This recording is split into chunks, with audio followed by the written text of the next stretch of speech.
Rendons-nous à Yamoussoukro, capitale politique de Côte d'Ivoire. Le président de la commission épiscopale pour l'éducation catholique a annoncé un ensemble de projets qui va rythmer l'enseignement catholique pour la session 2024-2025 au cours de la traditionnelle réunion de rentrée académique de l'éducation catholique. Le président a fait savoir qu'une campagne de lutte contre la drogue dans les écoles sera lancée. Pierre Tebe nous commente le reportage de Charles Kouakou. Comme par le passé, ils étaient tous présents pour cette réunion de rentrée scolaire de l'école catholique en Côte d'Ivoire.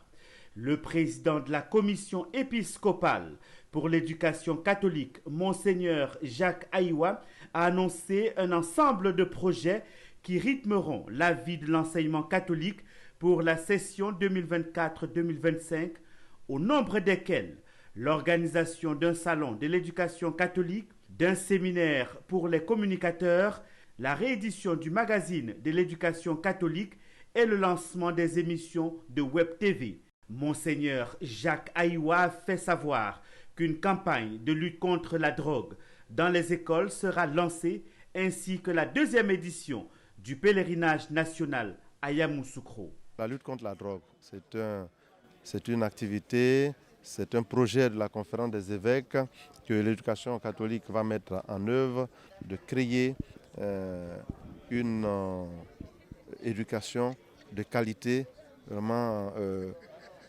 débarrassée de tous les déchets qui empêchent nos enfants de grandir, de s'épanouir et de devenir des personnes responsables. Pour nous, c'est une très bonne chose parce qu'aujourd'hui, nos enfants, malheureusement, je ne sais pas, c'est vrai qu'ils aiment la facilité, mais ils ne veulent pas non plus souffrir et ils pensent peut-être que derrière la drogue, ils peuvent faire tout ce qu'ils veulent sans être inquiétés.